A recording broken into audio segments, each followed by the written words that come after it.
She said it loud enough for the whole table to hear. Only members are invited. Everyone froze, forks hovering, coffee cups half raised. Stay with this story. The moment they thought they had the power is the moment everything quietly changed. I felt the words land on me like a deliberate shove, public and precise. I nodded once, slow as if she had just shared the weather. Inside, something steadied instead of cracked. I reached for my napkin, folded it carefully and told myself to listen. When people show you who they are, the timing matters. It was Saturday, just after 10, the brunch crowd thick and restless. The diner smelled like butter, burnt toast and too much perfume layered too early in the day. Outside, a city bus hissed at the curb, releasing a breath of cold air every few minutes. My sister sat across from me, chin lifted, eyes bright with the confidence of an audience. She wanted witnesses. I gave her calm. I sipped my coffee, already lukewarm, and felt the familiar ache in my wrist where arthritis liked to announce itself when I was stressed. I kept my hand steady anyway. Years teach you that reactions are a currency. Spend them wisely. I glanced at the wall clock above the register. 10:14.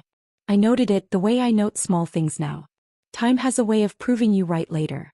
The table filled with noise again. Someone laughed too loudly. Someone asked about dresses. Another person mentioned parking near the venue. No one asked me anything. That was the second shove, softer but deeper. I watched my sister's mouth move as she explained rules she hadn't made, enjoying them all the same. She spoke like someone repeating a password she was proud to know. A waitress came by and refilled waters. She paused near me long enough to meet my eyes, then gave a polite smile that lingered.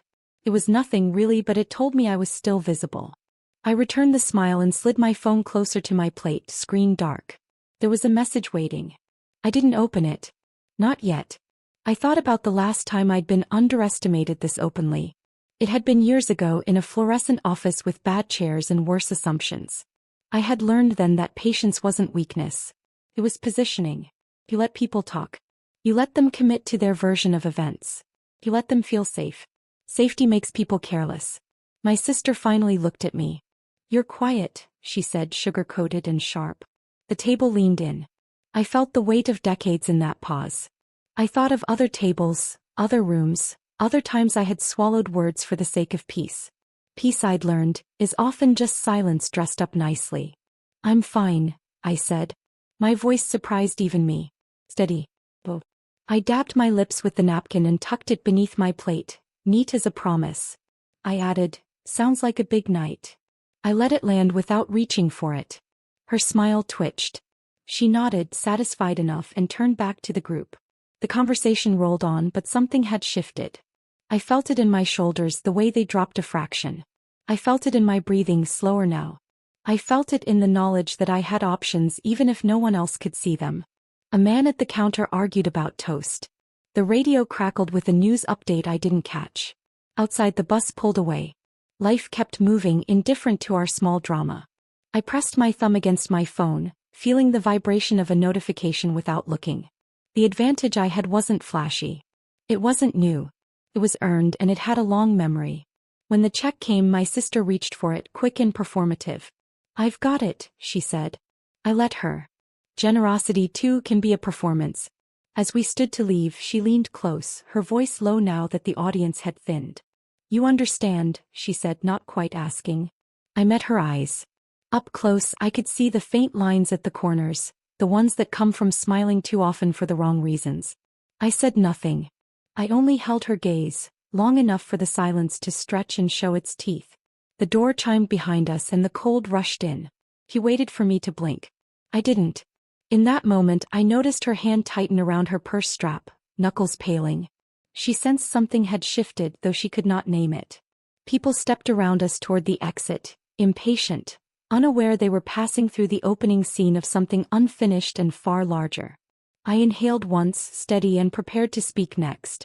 Or not. Either way, she would remember moment. And I walked past her into the cold, letting the bell over the diner door ring like punctuation. The sidewalk smelled of damp concrete and old leaves, and my breath came out in small white clouds. No one followed me. That was fine. I took my time reaching my car, feeling the weight of being dismissed settle into something useful. I didn't rush to explain myself. I never do when people are busy writing their own version of me. Silence, I've learned, creates room. They gathered behind me, voices rising again as if nothing had happened. I heard my sister laugh, sharp and relieved, the way she does when she thinks she's closed a door. Someone mentioned a tailor. Someone else complained about traffic later that night. I unlocked my car and sat for a moment before turning the key. My phone buzzed again in my coat pocket. I let it buzz. Letting people believe you're out of the picture makes them careless. Careless people tell on themselves without realizing it. At home, I hung my coat carefully and set my purse on the chair by the door. The house was quiet, the good kind, with only the hum of the refrigerator and the ticking clock in the hallway. I poured myself a glass of water and finally checked my phone. One message. No details, just a confirmation and a time.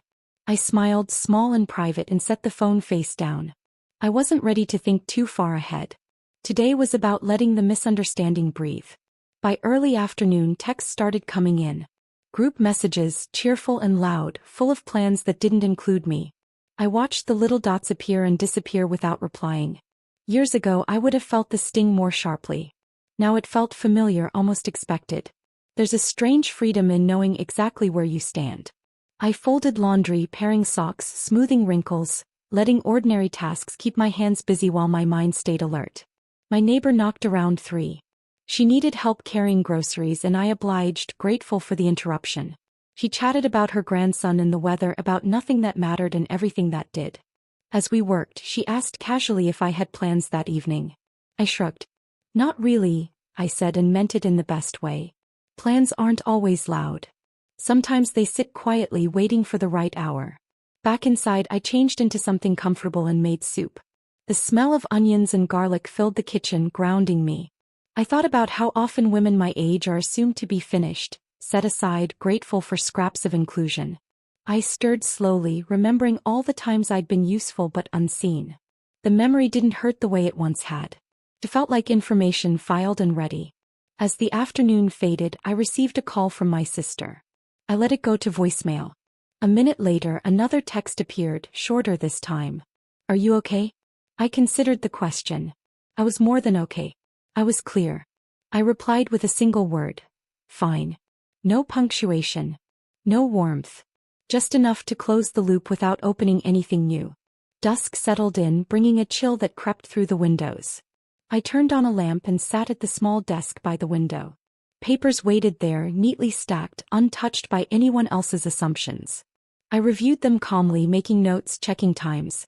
Everything aligned. Not perfectly, but honestly. That mattered more. Outside, headlights passed, people rushing toward their evenings, unaware of how stories shift when you stop performing your assigned role. Later, another message came through the group chat. A photo this time. Smiles. Bright lights. I studied it without envy. They looked confident, certain of their place. I wished them well, truly. Then I set the phone aside and turned off the lamp. Letting them believe I was left behind wasn't bitterness. It was strategy. Sometimes the strongest move is stepping out of the frame and letting others fill it, unaware of what's forming just beyond their view. And that thought stayed with me as I pulled into the parking lot and shut off the engine. The building ahead looked plain enough, brick darkened by years of weather, glass doors reflecting the streetlights coming on one by one. I sat there for a breath, hands resting on the steering wheel, feeling my pulse steady itself the way it does before something important. I joined the short line at the entrance, coats brushing, people murmuring to companions. The air smelled of wet wool and perfume, sharp and sweet together.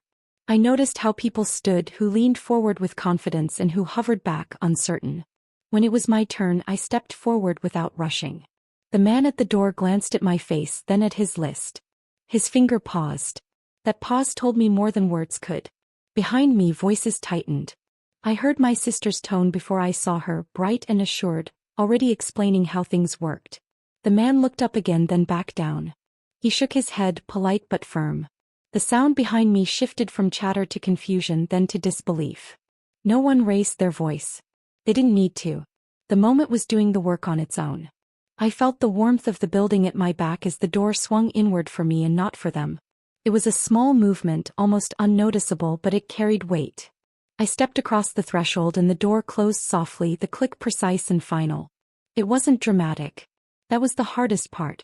Final things rarely announce themselves. Inside, the noise dulled, replaced by a low hum of conversation and music. I took a few steps forward and stopped, letting my eyes adjust. The floor was scuffed, the walls lined with notices and old photographs. Nothing glamorous. That mattered. This wasn't about appearances. It was about access. I slipped my coat off slowly, aware of my hands steady and capable. Someone nearby asked if I needed help. I thanked them and said I was fine. My voice sounded like my own again. I caught sight of my reflection in a darkened window and barely recognized the woman looking back. She stood straighter than I remembered. Age hadn't softened her. It had clarified her. Outside the glass, I saw movement, shapes gathering, then stopping. I didn't strain to listen. I didn't need to. I knew the rhythm of those reactions too well. First the question, then the appeal, then the quiet calculation of who to blame. I had played all those parts before. Tonight I was done. I moved farther in, feeling the change in temperature on my skin, the gentle pressure of belonging. A staff member nodded at me, not overly friendly, just acknowledging. That nod settled something in my chest. Recognition doesn't have to be loud to be real. Sometimes it's a simple, unremarkable gesture that lands the deepest. I found a place to stand and rested my hand on the back of a chair. My knees complained softly as they always do, and I smiled at the familiarity of it. Being older means carrying your body like a trusted companion, flaws and all. I breathed through the ache and stayed where I was. A couple nearby debated where to sit, their voices low and ordinary. I listened without meaning to, grateful for the normalcy of it. Moments like this remind you that life keeps moving even when something inside you shifts. I adjusted my scarf and smoothed it down, a small act of care that felt grounding. I thought briefly of the drive over, of choosing this route instead of another, of decisions that seem small until they aren't. It struck me how many turns in my life had gone unnoticed by others, yet shaped everything quietly. That realization settled me further, like placing both feet firmly on the ground. A voice called my name from across the room. I turned, surprised, and met the eyes of someone I hadn't seen in years. We exchanged a look that held history but no explanation. Not yet. She raised her eyebrows slightly, a question without words. I shook my head once. Later. The door behind me opened briefly, letting in a rush of cold and a fragment of sound, then closed again. I didn't turn around. I focused on the here and now, on the solid floor under my feet, on the quiet certainty settling in my bones. Whatever happened next would happen on my terms. And for the first time in a long while, that felt like enough for me tonight, without apology or hesitation at all anymore. Finally. And I let that feeling guide my next steps forward. I moved deeper into the room, not searching for permission, not waiting for instruction, just choosing where to stand. The floor creaked softly under my shoes, a small sound that reminded me I was real, present, and no longer hovering at the edges of other people's plans. I noticed how my body reacted before my mind caught up. My shoulders relaxed. My breathing slowed. The tightness I'd carried all day loosened its grip. It surprised me how physical the shift felt, as if my body had been waiting years for this moment to arrive. I rested my hand against the back of a chair again, grounding myself, claiming space without making an announcement. A woman approached me, clipboard in hand, her expression focused but kind. She asked my name not out of suspicion but expectation. When I answered, she nodded and made a small check mark. That simple motion landed heavier than any apology ever had. It told me I was where I was supposed to be, not as a favor, not as an exception. I followed her directions, weaving between chairs and people who barely glanced up. No one stared. No one questioned. That anonymity felt like a gift. For so long I'd been defined by my role in other people's stories. Here I was just myself, and that was enough. I chose a seat near the aisle, close enough to feel included, far enough to breathe. As I settled in, I became aware of the room's rhythm. The low murmur of conversation. The shuffle of papers. The faint smell of coffee and something sweet I couldn't quite place. It wasn't impressive or polished. It felt practical. Honest. I realized I preferred it that way. There was no performance required here, only presence. A man nearby leaned over and commented on the temperature, joking that the heat was always unreliable. I smiled and agreed. It was ordinary, harmless conversation, but it reminded me how long it had been since anyone spoke to me without expectation or history attached. We exchanged a few words and then turned back to our own thoughts, the interaction complete and uncomplicated. I adjusted my scarf again, noticing my hands no longer trembled. I thought about my sister outside, about how she'd built her confidence on being seen. I had built mine on being prepared. The difference felt clearer now. One depends on attention. The other survives without it. That understanding settled quietly inside me. Someone at the front asked for quiet. Chairs scraped softly as people adjusted. I listened, really listened, feeling a pull toward what was about to happen without fully naming it. I knew why I was here, even if no one else in the room knew my full story. That knowledge felt solid, earned, and private.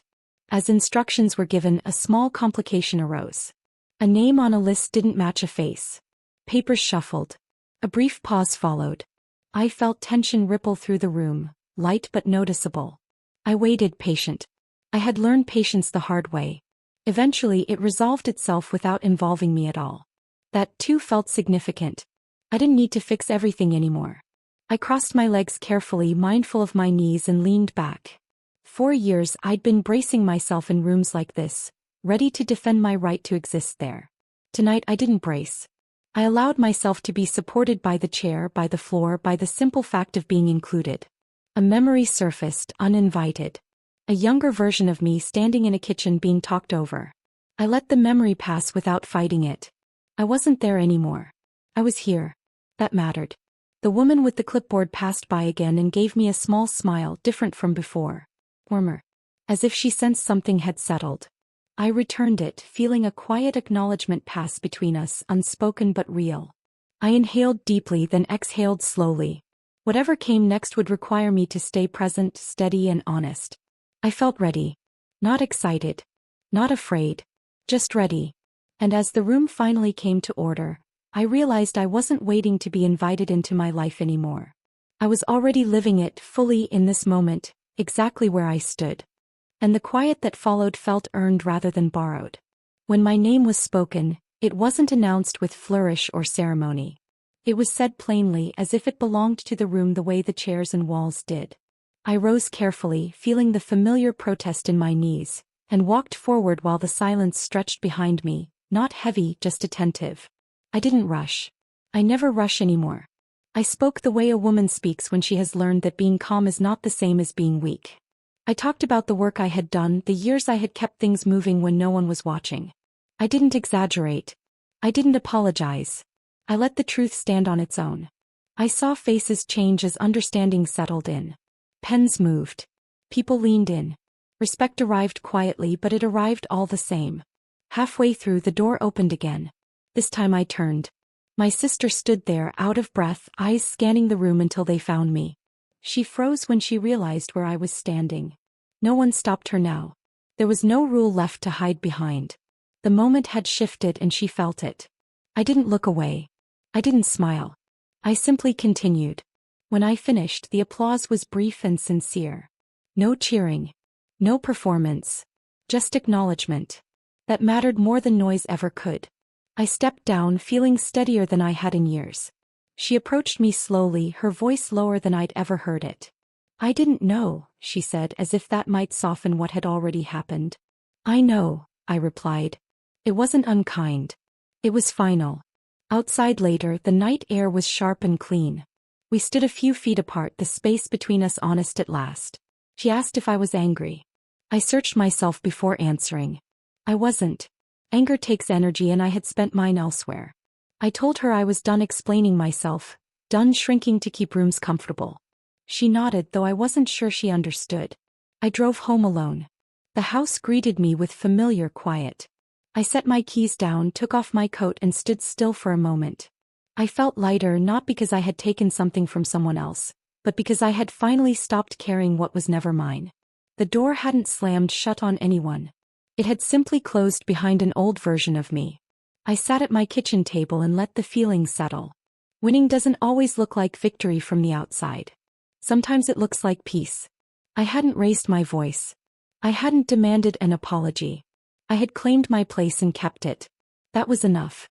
I turned off the light, knowing this ending would stay with me, solid and quiet, long after the noise faded. If this story made you feel seen, understood, or stronger, subscribe. These stories aren't just told, they're lived.